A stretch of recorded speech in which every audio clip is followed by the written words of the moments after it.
Welcome back. વાત હવે કરીએ સુરતની. સુરતમાં વનિતા વિશ્રામ મહિલા પીટીસી કોલેજ બંધ કરવાના મામલે વિદ્યાર્થીનીઓએ ઉપવાસ ઉગામ્યું છે.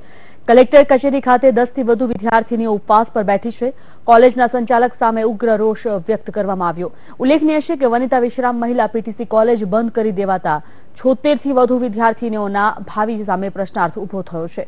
વિદ્યાર્થીનીઓએ કોલેજ બંધ કરવાની સામે કલેક્ટર, મેયર, પ્રમુખ સહિતને રજૂઆત કરી, છતાં પણ કોઈ ઉકેલ નથી આવ્યો, જેના કારણે વિદ્યાર્થીનીઓએ આજથી કલેક્ટર કચેરી ખાતે ઉપવાસનું આંદોલન શરૂ કર્યું અને જ્યાં સુધી તેમનો પ્રશ્ન ઉકેલ નહીં આવે ત્યાં સુધી ઉપવાસ આંદોલન ચાલુ રાખવાની ચીમકી ઉચ્ચારી છે. અમારી સમસ્યા એ છે કે વનિતા વિશ્રામ કોલેજમાં અમે પીટીસી નું એડમિશન માટે ફોર્મ ભર્યા હતા. પછી એ લોકોએ ફોર્મ ભર્યા પછી એમ કીધું કે આ કોલેજ બંધ થઈ ગઈ છે. તો અમે એ કોલેજમાં ફોર્મ ભર્યા એટલે માટે અમે કોઈ કોલેજમાં ફોર્મ નહીં ભર્યું હતું. હવે બધી કોલેજમાં મેરિટ લિસ્ટ બહાર પડી ગઈ છે. તો અમારે જવું કે અમને કોઈ એડમિશન ના મળે કોઈ કોલેજમાં, તો અમારે જવું કે પછી અમે કલેક્ટરને પણ રજૂઆત કરી છે, પ્રમુખશ્રીને પણ રજૂ કરી છે, મેયરને પણ રજૂઆત કરી છે.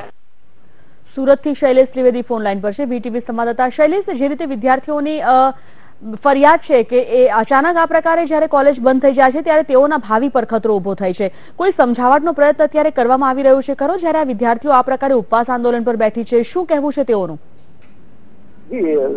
વનિતા વિશ્રામ મહિલા પીટીસી કોલેજ એ દક્ષિણ ગુજરાતની એકમાત્ર મહિલા કોલેજ છે, પીટીસી કોલેજ છે, અને એમાં દર વર્ષે 136 જેટલી વિદ્યાર્થીનીઓ અભ્યાસ કરે છે અને ખૂબ જ લોકપ્રિય એવી આ દક્ષિણ ગુજરાતની મહિલા પીટીસી કોલેજ છે.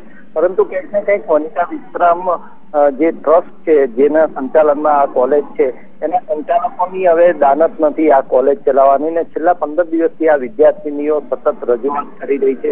ગાંધીનગર સુધી રજૂઆત કરવામાં આવી છે, કલેક્ટરને રજૂઆત કરવામાં આવી હતી, પરંતુ કોઈ યોગ્ય પ્રતિસાદ મળ્યો નથી અને છેવટે વિદ્યાર્થીનીઓને કલેક્ટર કચેરીએ ધરણા પર ઉપવાસ પર બેસવાનો વખત આવ્યો છે.